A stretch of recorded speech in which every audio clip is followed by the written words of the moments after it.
మాట్లాడితే LG polymers గురించి మాట్లాడతావు. అరే ఎల్జీ పాలిమర్ సంఘటన జరిగిన వెంటనే నేను వచ్చేసాను అన్నాను. అరే ఎల్జీ పాలిమర్ సంఘటన జరిగిన తర్వాత యాజమాన్యాన్ని ఎక్కడ పిలిపించుకున్నావు? నువ్వు సీన్ లోకి అసలు వెళ్ళావా? ఎల్జీ పాలిమర్ సంఘటన జరిగిన ప్లేస్ లోకి జగన్మోహన్ రెడ్డి ఆ రోజు వెళ్ళాడా? అసలు మీరు ఒకసారి ఆలోచన చేయండి. జగన్మోహన్ రెడ్డి కనీసం ఆ ప్లేస్ లోకి వెళ్లకుండా ఎక్కడో హాస్పిటల్లో ఉన్న బాధితులను పరామర్శించి బయటకు వచ్చేసి యాక్చువల్ గా చనిపోయింది 15 మంది, స్పాట్ లో చనిపోయింది 12 మంది, 3 రోజుల తర్వాత ఒక 3 చనిపోయారు. 15 మందికి ₹1 పరిహారం అందజేసి ఆ లాస్ట్ లో చనిపోయిన 3 కూడా ఈ రోజుకి కూడా ₹1 అందలేదు. తెలుసా మీకు? ఏదైతే కాంపన్సేషన్ ₹1 అనౌన్స్ చేశారో చాలా మందికి ఆ మృతులకి కూడా ఈ రోజుకి కూడా కాంపన్సేషన్ అందలేదు. 5 సంవత్సరాల పైన అయిపోయింది ఈ రోజుకి. మళ్ళా పైగా గాయపడిన వాళ్ళ గురించి, తీవ్రంగా గాయపడిన వాళ్ళ గురించి మాట్లాడతాడు. నా దగ్గర ఒక వీడియో కూడా ఉంది, మీరు చూస్తే ఇప్పుడు చేసేది ఒకటి మాట్లాడేది ఒకటి ఉంటుంది. అప్పుడు మాట్లాడితే అతని నోట్ నుంచే 25,000, 10,000, తీవ్రంగా గాయపడిన వాళ్ళకి 25,000 అంట, మామూలుగా గాయపడిన వాళ్ళకి 10,000 అంట. ఒకవేళ అవసరం అయితే 1,00,000 ఇస్తే ఇవ్వండి, లేకపోతే లేదు. ఇది సాక్షాత్తు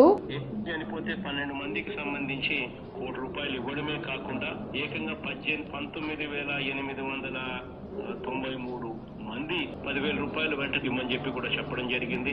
వాళ్ళు ప్రైమరీ ట్రీట్మెంట్ తీసుకున్నా కూడా వాళ్ళకు ఒక్కొక్కరికి ₹25,000 ఖచ్చితంగా ఇవ్వమని చెప్పి కూడా చెప్పడం జరిగింది. ఇది మేము మాట్లాడింది కదా, సాక్షాత్తు అప్పుడు సీఎం గా ఉన్న వ్యక్తి జగన్మోహన్ రెడ్డి గారు మాట్లాడిన మాట. అంటే ఇతను కాంపన్సేషన్స్ గురించి, ధర్నాల గురించి మాట్లాడతారు. తర్వాత ఏమైంది? ఎల్జీ పాలిమర్స్ కి సంబంధించి వాళ్ళ ఇన్సూరెన్స్ అమౌంట్ 150 కోట్లు. ఆ 150 కోట్లు ఎక్కడికి వెళ్ళినాయో, ఎవరి జేబుల్లోకి వెళ్ళినాయో ఎవరికి మనకే తెలియాలి. ఇంకొకటి, ఇమీడియట్ గా సూపర్ స్పెషాలిటీ హాస్పిటల్ అక్కడ కట్టేస్తానని చెప్పి ఒక పాడుపడిపోయిన ఒక స్కూల్ బిల్డింగ్ కూడా తీసుకుని దానికి ₹50 కోట్లు తీసుకుని 2 నెలల తర్వాత ఆ బోర్డు తిరగేసేసి ఇప్పటికీ కూడా అక్కడ హాస్పిటల్ లేదు, ఏమీ లేదు. ఇంతకు ముందు ఆ స్కూల్ లా అని చూపించిన అది అలానే ఉంది. ఇదిగో అది ఏదో కాదు, నేను విత్ ప్రూఫ్ చూపిస్తాను. ఇది ఓల్డ్ స్కూల్ బిల్డింగ్ ని తీసుకొచ్చి హాస్పిటల్ కింద కన్వర్ట్ చేస్తున్నామని 2 బోర్డులు పెట్టి సూపర్ స్పెషాలిటీ హాస్పిటల్ అని ₹50 కోట్లు, లిటరల్లీ ₹50 కోట్లు తీసుకుని ఈ రోజుకి కూడా అక్కడ హాస్పిటల్ లేదు. వీళ్ళు నైతికత గురించి, అదే విధంగా కాంపన్సేషన్స్ గురించి కూడా మాట్లాడతారు.